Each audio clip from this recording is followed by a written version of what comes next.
Admiral Taman stood in the Great Hall of the Galactic Council. His hands shook as he looked at the faces around him. Aliens from dozens of worlds stared back with wide eyes.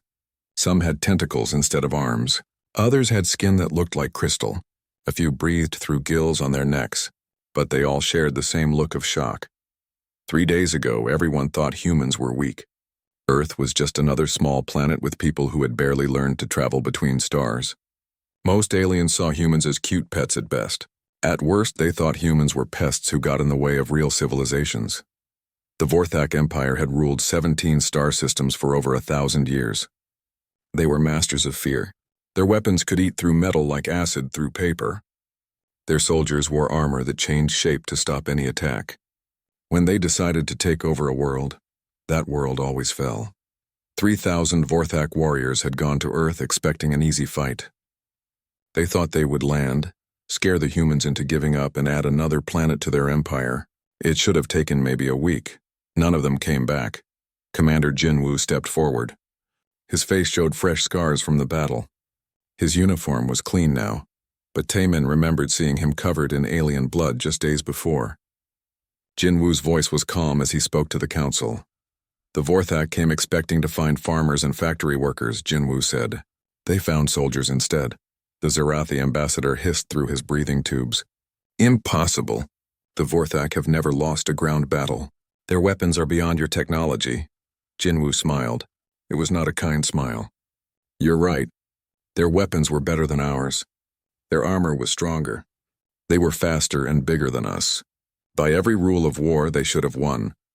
A hologram appeared in the center of the room. It showed a human city under attack. Vorthak ships flew overhead, shooting beams of green light that turned buildings to dust. Aliens in black armor marched down streets while humans ran away. This is how it started, Jinwoo continued. They had better everything, but they made one mistake. The hologram changed.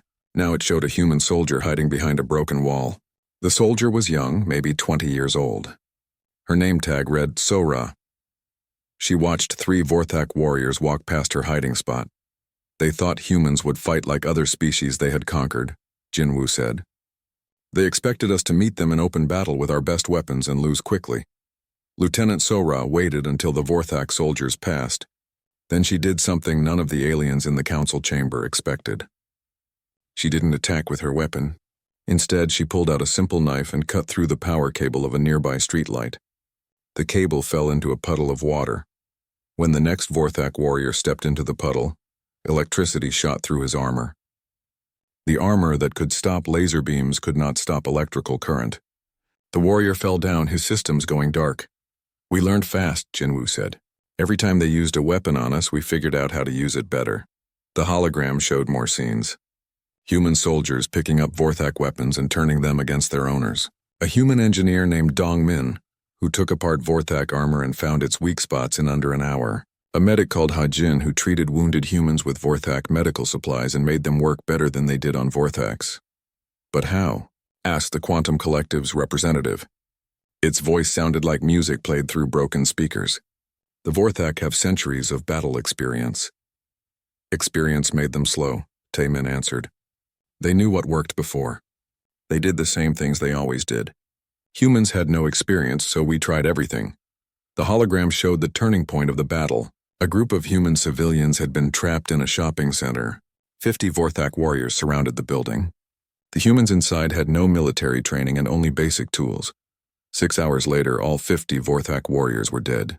The humans had turned store equipment into weapons. They used fire extinguishers to create smoke clouds. They mixed cleaning chemicals to make poison gas. They took apart electronics to build bombs. The Vorthak kept trying to use their advanced tactics, Jinwoo explained. But every time they did something, humans did something different back. We didn't follow any rules of war because we didn't know the rules. An alien with blue skin and 4 arms stood up. You cannot defeat a trained army with civilian workers. Watch, Taman said. The hologram showed the final day of the battle. A Vorthak general stood on a hill looking down at a human city. Half his army was gone. The rest were scared. These weren't the same confident warriors who had landed 3 days before. Below in the city, humans were everywhere. They popped up from sewers, dropped from rooftops, and came out of buildings the Vorthak thought were empty. Every human carried weapons taken from dead Vorthak soldiers, but they also carried human-made tools that no alien army had ever faced. A teenager named Minho ran up to a Vorthak tank.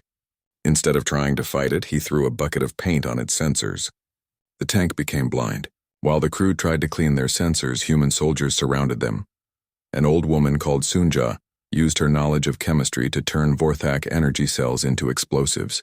A construction worker named Hyunwoo used his crane to drop cars on alien aircraft. "You see?" Jinwoo said to the silent council chamber. "The Vorthak prepared to fight human soldiers. They did not prepare to fight human creativity." The hologram showed the last Vorthak ship leaving Earth's atmosphere. It was damaged and flying badly. Inside, the surviving Vorthak warriors sat in shock. They had conquered worlds full of beings more advanced than humans. But they had never faced a species that turned everything into a weapon. "How many Vorthak survived?" asked a small alien with green skin.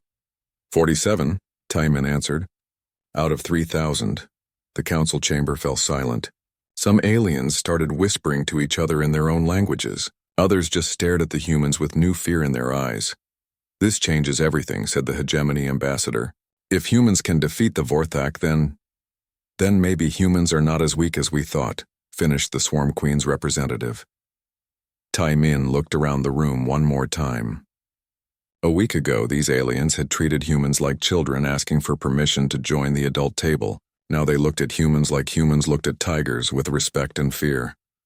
"We came here to report our victory," Taemin said. "We thought you should know that Earth is no longer an easy target. We hoped this would be the end of it." He paused and looked directly at the Zerathi ambassador. "We were wrong. This is just the beginning." Captain Kyung-ho watched his crew pack their bags in a hurry. His ship, the Star Trader, had been docked at Nexus Prime for 3 days. It was supposed to be a routine stop to pick up cargo and supplies. But everything changed when news of the Vorthak defeat reached the trading station. "Captain," his pilot Jamin called out, "the Zelkari crew from the ship next to us just left. They didn't even finish loading their cargo." Kyung-ho looked out the window of the space station. Ship after ship was leaving the docks. Aliens who had worked these trade routes for decades were abandoning their contracts and flying home as fast as their engines could carry them. "They're scared," Kyung-ho said quietly. His communications officer, a young woman named Unsu, looked up from her screen. "Sir, we're getting messages from 3 different companies. They all want to cancel their shipping contracts to human space." Kyung-ho was not surprised. For years, alien companies had used human ships because they were cheap. Humans worked for less money than other species because everyone thought human technology was poor. Now that same cheap labor looked dangerous. On Earth, Dr. Hanil sat in her office reading messages that filled her computer screen. Before the Vorthak attack, she had to beg alien scientists to share their research with her. Most of them thought human science was too basic to be useful. Now her message box was full of requests from the same aliens who had ignored her before. The crystalline hegemony wanted to trade their energy technology for human military tactics. The Silicon Consortium offered to share their computer designs if humans would teach them about improvised weapons. "It's too late for that," Hanul said to her assistant, a graduate student named Jongsu. "They had years to work with us as equals. Now they only want to talk because they're afraid." Jongsu looked confused. "But isn't this what we wanted? Other species finally taking us seriously?" Hanul shook her head. "They're not taking us seriously. They're terrified of us. That's different. Fear makes people do stupid things." Her computer chimed with another message. This one was from the Quantum Collective's Science Council. They wanted to meet with human military leaders to discuss mutual security arrangements. Hanul deleted the message without reading the rest. Captain Dong Hyun stood on the bridge of his exploration ship, the Soul's Pride. His mission was simple: explore new systems and look for planets humans could colonize. But what he found in the outer systems made his blood run cold. "Sir," his sensor operator called out, "I'm picking up massive fleet movements in the Zerathi home system.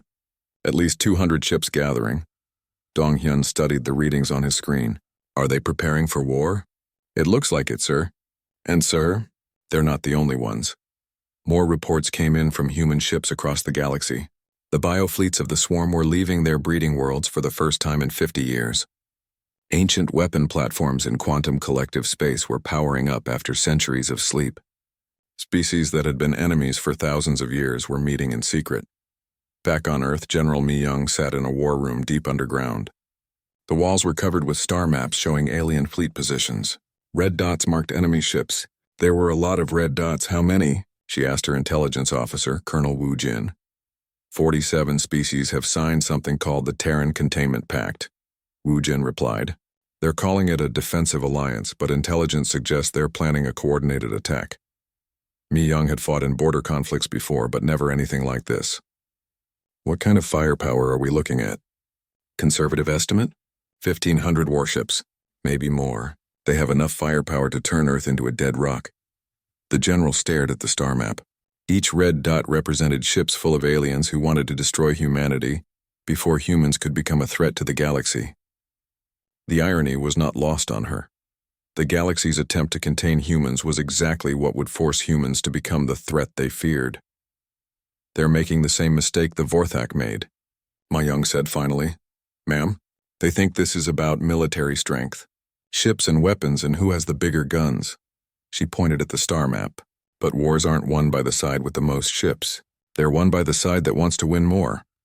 On the trading world of Nexus Prime, Merchant Captain So Jin watched alien news broadcasts with growing alarm. Every species was telling their people the same story.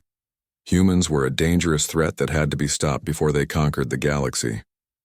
But we don't want to conquer anyone, So Jin said to her business partner, an alien trader named Vexcar who had worked with humans for years. Vexcar's tentacles twitched nervously. I know that. You know that. But fear makes people hear only what they want to hear. The news showed footage from the Vorthak battle over and over. Each time the story got a little more frightening. Humans weren't just defending their world. They were monsters who had butchered a superior alien army. They weren't creative problem solvers. They were unpredictable savages who couldn't be reasoned with. They're telling everyone that humans are planning to invade the galaxy. Vexcar continued. They say the Vorthak attack was just an excuse for humans to show their true nature. So Jin felt sick. That's not what happened. Truth doesn't matter now. Fear is stronger than truth. Commander Jae-hyun read the latest intelligence reports in his office on Mars. Human colonies throughout the solar system were reporting strange activities. Alien survey ships that used to map trade routes were now scanning human defenses. Diplomatic ships were asking too many questions about human military capabilities. Most disturbing of all, several alien species had quietly recalled their citizens from human space. Alien workers, students, and traders who had lived peacefully among humans for years were suddenly getting emergency messages to come home immediately. They're preparing for war, Jae-hyun told his staff. Not just military preparation. They're clearing their people out so they won't become casualties. His communications officer, Lieutenant Young Mi, looked up from her console. Sir, we're getting reports from the outer colonies. 3 human merchant ships have gone missing in the past week. No distress calls, no wreckage found. Jae-hyun felt a chill run down his spine. Pirates? Unknown, sir. But all 3 ships disappeared in systems controlled by Pact members. The pieces were falling into place. The aliens weren't just preparing for war. They were already fighting it. They were testing human responses, gathering intelligence, and eliminating human ships that strayed too far from Earth's protection.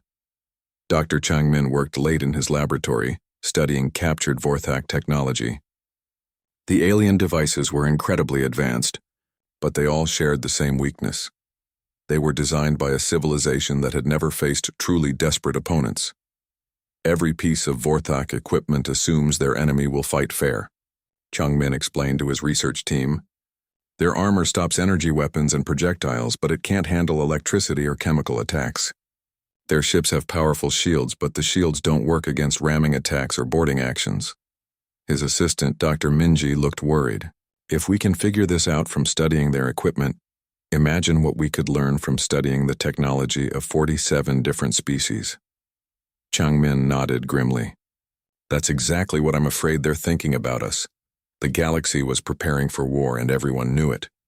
Alien species that had lived in peace for centuries were building weapons and forming alliances. Ancient enemies were putting aside their differences to face what they saw as an existential threat.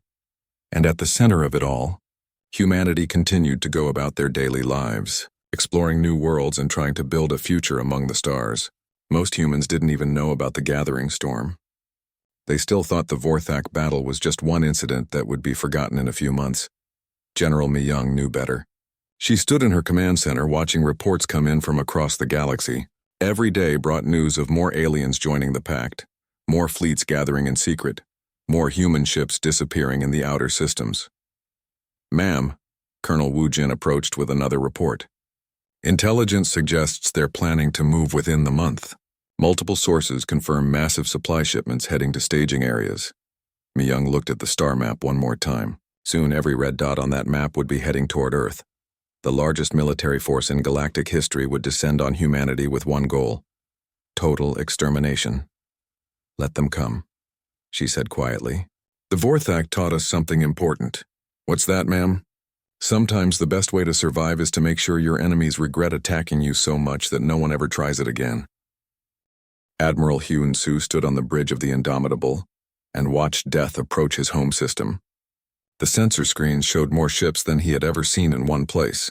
1,500 alien warships moved through space like a cloud of metal death, each one bigger and more advanced than anything humanity had ever built. "Range to the outer edge of their formation?" Hyun-soo asked his tactical officer. 6 million kilometers and closing, sir," Lieutenant Park answered. "At current speed, they'll reach Mars orbit in 14 hours. The admiral looked around his bridge. His crew was young. Most of them had never seen combat before the Vorthak attack. But they had learned fast. They had to. The alternative was extinction. Commander Jae-hyun stood in the Mars Defense Center, coordinating the evacuation of civilian stations. Through the windows he could see transport ships loaded with families leaving the Red Planet. Most would make it to Earth, some would not. How many more? He asked his aide, Captain Young-soo. 300,000 still on the surface, sir. We need 12 more hours to get everyone off planet. Jae-hyun looked at the tactical display. The alien fleet would be in weapons range in 10 hours. Do what you can. Save who you can. On Jupiter's largest moon, Lieutenant Nam-ho checked his fighter for the third time. The Starfire was not an impressive ship. It was small, ugly, and built from spare parts. But it was fast, and right now fast was what mattered. "All pilots, this is Control," came the voice over his radio. "Enemy fleet has divided into attack groups. Primary force heading for Earth. Secondary force moving to Jupiter. We are all that stands between them and the civilian transports." Nam-ho looked out at the other fighters around him. 47 ships against 300 alien warships. The odds were impossible. He keyed his radio. "Control, this is Nam-ho, we copy. We'll buy you as much time as we can." The first contact came near Jupiter's orbit. The hegemony's crystal ships moved in perfect formation, their hulls gleaming like jewels in the sunlight. They were beautiful ships, built by a civilization that valued art as much as war. Admiral Hyun-soo watched them approach on his screens. "Fire control, target the lead ship. All batteries. Sir, we're still outside effective range." "I know. Fire anyway." The Indomitable's railguns opened fire, hurling chunks of metal through space at incredible speed. The crystal ship's shields lit up as they absorbed the impact. No damage, but the aliens now knew where the human fleet was hiding. "Why did we give away our position?" asked Commander Jinwoo, who had come up from Earth to help with the defense. "Because," Hyun-soo smiled grimly, "I wanted them to know we're not hiding." The crystal ships responded with beams of pure energy that could cut through mountains. But when the light faded, the Indomitable was still there. Her armor was scarred and blackened, but she was still fighting. "How?" asked Jinwoo. "Vorthak energy cells," the Admiral explained. "We took apart their power systems and built our own shields. Their technology, our creativity. The battle spread across the solar system. Human ships emerged from asteroid fields and gas giant atmospheres, striking fast and disappearing before the aliens could respond. Each attack was different. Each tactic was something the aliens had never seen before. Captain Byung-ho led a squadron of converted cargo ships against a quantum collective battle group. His ships looked like harmless merchants until they opened fire with weapons built into their cargo holds. Plasma cannons disguised as shipping containers. Missile launchers hidden behind fake hull plates. The quantum beings, who existed as energy patterns inside crystal matrices, found their perfect formations disrupted by crude electromagnetic pulse weapons. Their sophisticated tactical computers couldn't process the chaotic human attack patterns, but for every alien ship that fell, 5 more took its place. The humans were fighting brilliantly, but they were still vastly outnumbered. Commander Yunji led a boarding action against a swarm bioship. Her team of Marines used cutting torches to burn through the living hull, then fought their way inside with weapons that sprayed liquid nitrogen. The bioship's living systems froze solid, unable to adapt fast enough to the sudden temperature change. "Target destroyed," Yunji reported over the radio. "But sir, there are too many of them." Admiral Hyun-soo knew she was right. Human ships were scattered across the system, fighting desperate battles against impossible odds. They were winning individual fights but losing the war. That's when Lieutenant Nam-ho made his decision. His fighter had taken heavy damage in the battle around Jupiter. The reactor was overloading and life support was failing. In a few minutes, his ship would explode whether he wanted it to or not. Nam-ho looked at his tactical display and saw the alien command ship, a massive vessel that coordinated the entire enemy fleet. It was heavily shielded and surrounded by escort ships. No normal attack could reach it. But Nam-ho was not planning a normal attack. "All fighters, this is Nam-ho. My reactor is going critical. I'm going to make it count." "Negative, Nam-ho," came the reply from flight control. "Eject and wait for pickup." "No time," Nam-ho replied. He turned his fighter toward the alien command ship and pushed his engines to maximum power. "Tell my family I did my duty." Nam-ho's fighter accelerated toward the command ship like a guided missile. The alien escorts tried to stop him, but he was flying through their own formation. They couldn't fire without hitting their own ships. At the last moment, Nam-ho triggered his reactor overload. The explosion tore through space-time itself, creating a miniature black hole that lasted only seconds. But those seconds were enough. The command ship vanished, pulled into the artificial singularity along with 6 escort vessels and 2 nearby battlecruisers. The black hole collapsed, leaving nothing but empty space where a quarter of the alien fleet had been.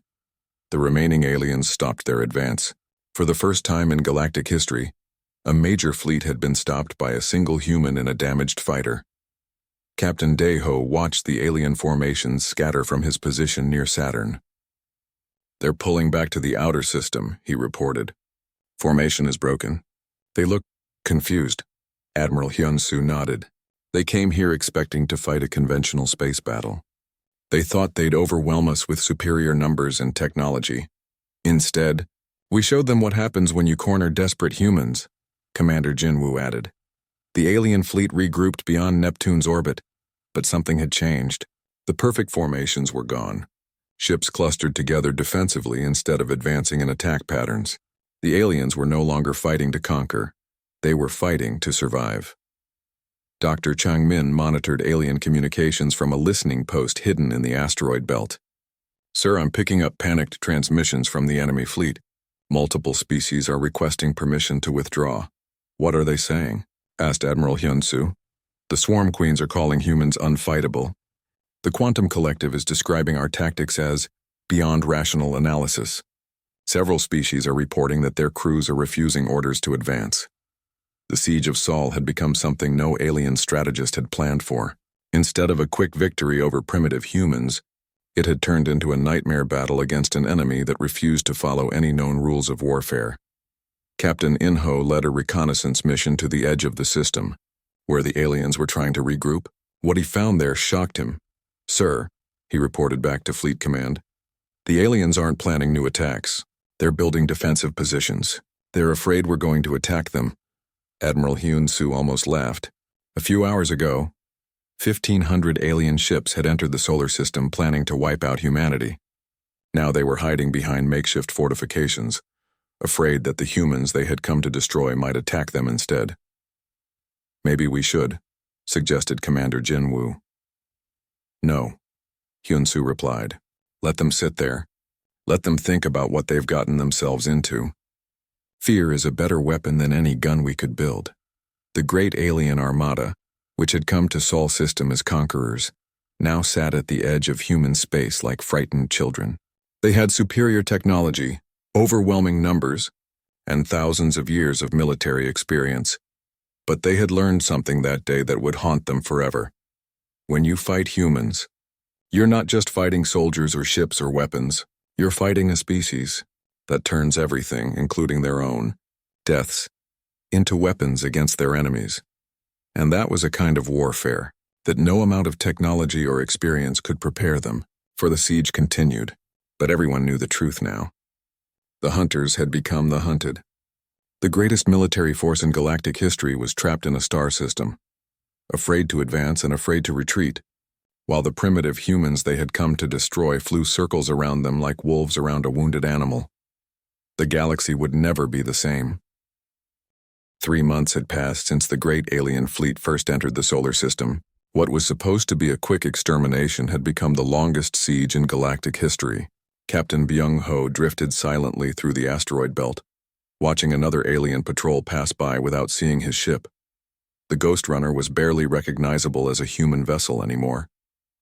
Its hull was covered with scavenged alien metal that made it invisible to most sensors. Its weapons were a mix of human engineering and alien technology that had been borrowed from destroyed enemy ships. Target acquired, his gunner, Sergeant Min Jung, whispered into her headset. Zarathi patrol ship, 3 escorts. Byung-ho studied the enemy formation through his periscope. The aliens moved carefully, constantly scanning for threats. They had learned to fear the empty spaces between planets where human ships might be hiding. Take us in slow, Byung-ho ordered. We want them to think we're just another asteroid. The Ghost Runner drifted closer to the alien patrol. Its engines were completely shut down, using only momentum to move through space. To alien sensors, it looked like any other piece of space rock. Commander Yoonji crouched in the cargo bay with her boarding team. 20 Marines dressed in suits that had been painted to look like space debris. When they moved, they looked like floating wreckage from an old battle. Remember, Yoonji told her team, we're not here to destroy their ship. We're here to learn their secrets and give them nightmares. The Ghost Runner bumped gently against the hull of the Zarathi patrol ship. To the aliens inside, it felt like a small asteroid had bounced off their shields. Nothing to worry about. Space was full of rocks, but this rock had Marines inside it. Yoonji and her team cut through the alien hull with tools that made no sound. They moved through the ship like ghosts, planting listening devices and studying alien technology. When they found the ship's computer, they didn't steal information. They left information behind. Pictures of the Vorthak battle, videos of human civilians turning household items into weapons, stories of Lieutenant Namho's sacrifice that had taken out an entire battle group. The aliens would find these files later and know that humans had been inside their ship without them knowing. By the time the Marines returned to the Ghost Runner, the psychological warfare was complete. The Zarathi crew would spend weeks wondering when humans had boarded their ship and what else they might have done. Admiral Daeho commanded the defense of the outer planets from a mobile command center that never stayed in the same place twice. His fleet was spread across the solar system in small groups that struck without warning and vanished before the aliens could respond. Report from the Jupiter group, his communications officer announced. Captain So Young's squadron hit an alien supply convoy near Europa. All enemy ships destroyed, no human losses. Report from the Saturn group, came another voice. Commander Taewoo successfully raided an alien fuel depot. Enemy refueling operations suspended? Daeho smiled as he marked another victory on his tactical map. The aliens had come to the solar system with enough supplies for a short war. They had not planned for a long siege where humans constantly attacked their supply lines.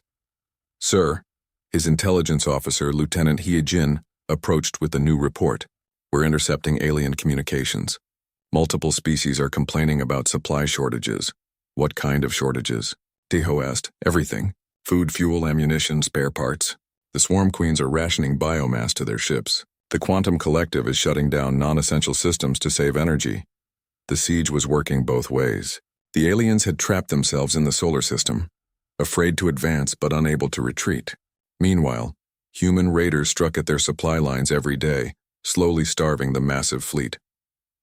Dr. Chengmin worked in a secret laboratory hidden inside a hollowed-out asteroid. His job was to study captured alien technology and find new ways to use it against its creators.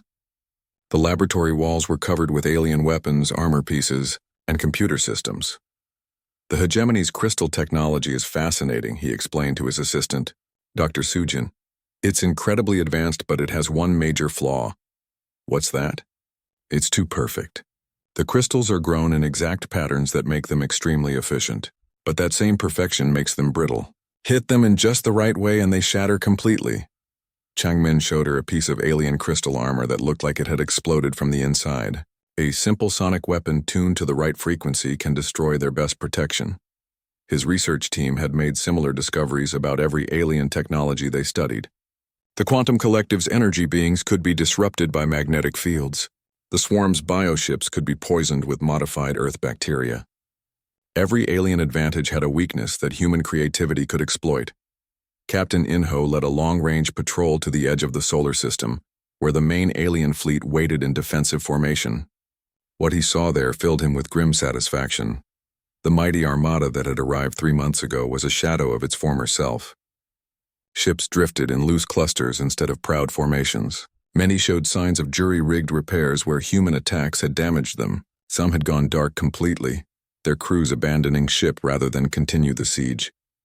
"Sir," his sensor operator reported, "I'm detecting increased radio traffic between alien ships. They're arguing about something." Inho listened to the translated communications with growing amazement. The aliens weren't planning new attacks. They were debating whether to retreat. Species that had dominated the galaxy for thousands of years were discussing surrender to a race they had dismissed as primitive just months before. "The hegemony ambassador is demanding immediate withdrawal," the translator reported. "The Quantum Collective is threatening to leave the Alliance. 3 minor species have already broken formation and started heading home." The Great Coalition was falling apart. Fear had accomplished what no human weapon could have achieved: the complete breakdown of alien unity. Lieutenant Young Mi monitored communications from her post on a hidden satellite. Her job was to listen to alien conversations and learn their plans. But what she heard now was not talk of battle strategies. It was something much more useful. "Admiral," she reported to Deho, "the aliens are starting to blame each other for the failure of the siege. The Swarm Queens say the Quantum Collective's battle plans were flawed. The hegemony claims the other species aren't fighting hard enough." "Good," Deho replied. "When allies start fighting among themselves, they've already lost the war." The breakdown was spreading through the alien fleet like a virus. Species that had put aside ancient grudges to fight humanity were remembering why they had been enemies in the first place. The Zerathi accused the swarm of holding back their best bioships. The Quantum Collective claimed the hegemony was secretly negotiating with humans. None of it was true, but fear made every suspicion seem reasonable. Captain Jun Seo commanded a squadron of stealth ships that specialized in what humans called ghost attacks. They would appear out of nowhere, destroy an alien ship and vanish before anyone could respond. The aliens never knew where the next attack would come from. "Target acquired," his tactical officer reported. "Swarm bioship, isolated from the main fleet." "Good. Move in for the kill." But as they approached the target, Jun Seo noticed something strange. The bioship wasn't moving in normal patterns. It was drifting, almost like it was abandoned. "Sir," his communications officer called out, "we're receiving a transmission from the bioship. They want to surrender." Jun Seo stared at his screen in disbelief. An alien warship, one of the most feared vessels in the galaxy, was asking to give up rather than face human attack. "What should we do, sir?" his tactical officer asked.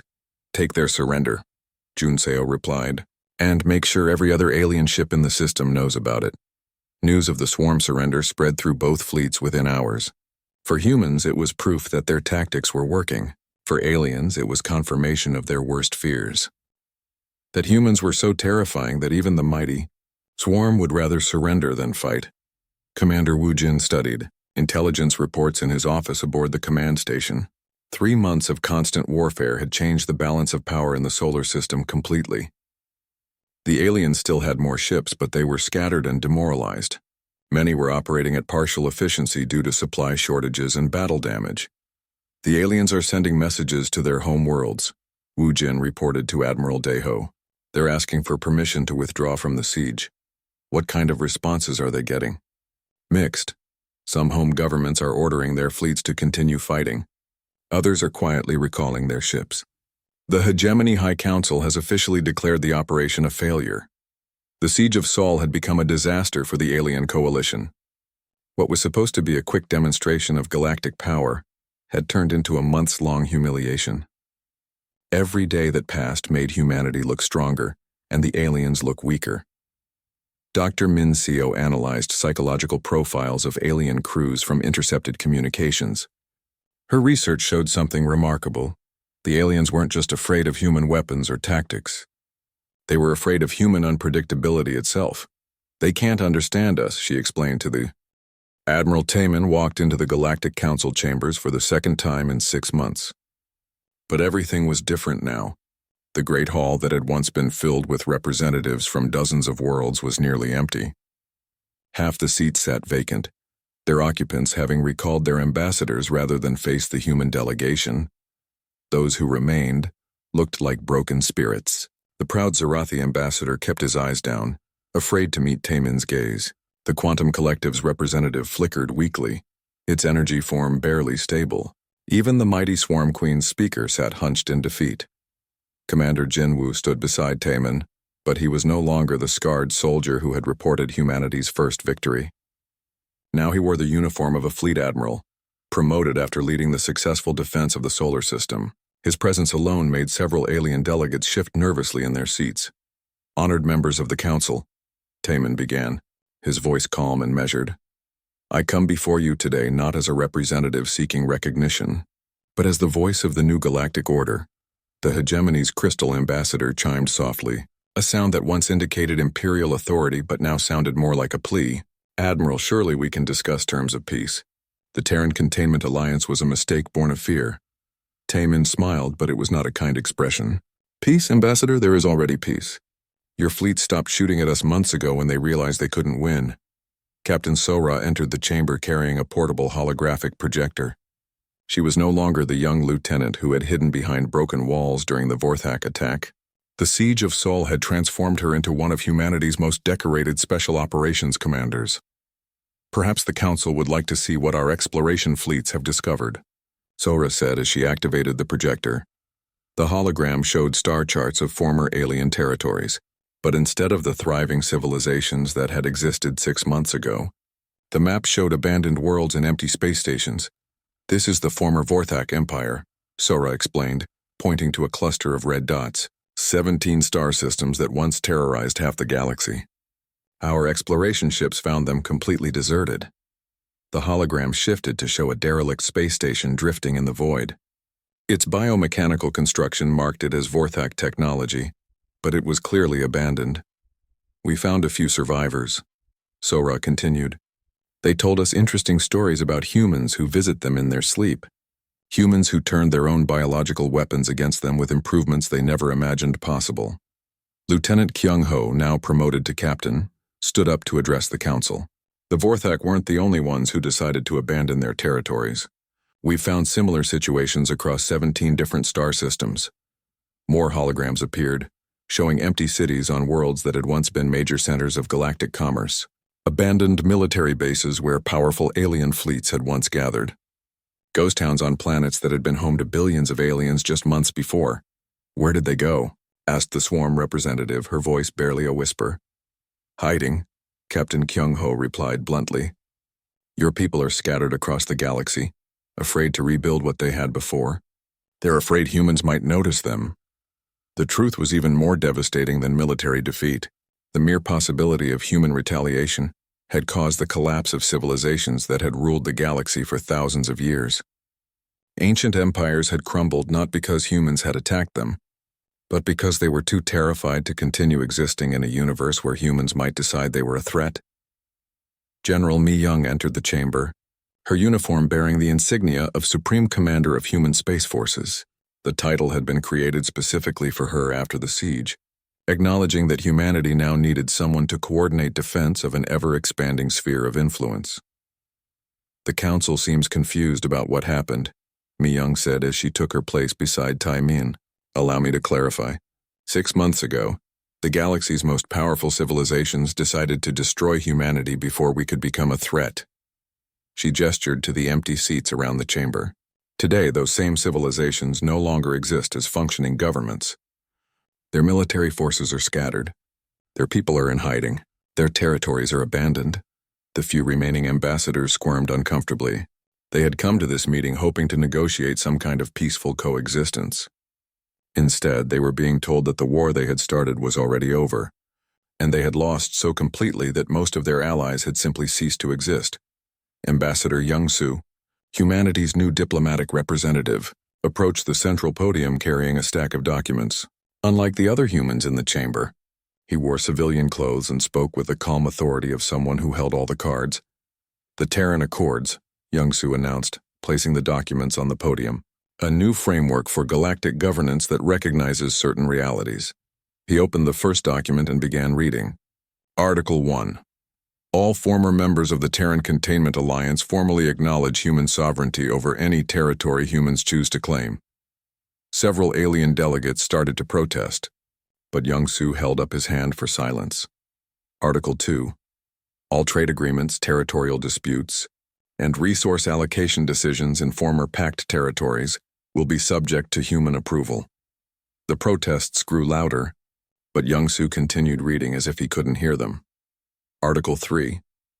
Any species found to be gathering military forces in numbers that could threaten human interests will be subject to immediate intervention. This is impossible, the Zerathi ambassador finally burst out. You cannot dictate terms to the entire galaxy. Admiral Taman looked at the alien with genuine surprise. Dictate? Ambassador, we're not dictating anything. We're simply acknowledging what already exists. He gestured to the star chart still floating in the hologram. These territories are empty because your people abandoned them, rather than risk human attention. These trade routes are closed because no one wants to transport goods that might attract human interest.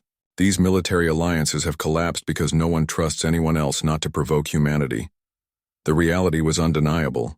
The galaxy had reorganized itself around human power without humans having to fire a single shot outside their own solar system. Fear had accomplished what conquest could not. The complete restructuring of galactic civilization with humanity at its center.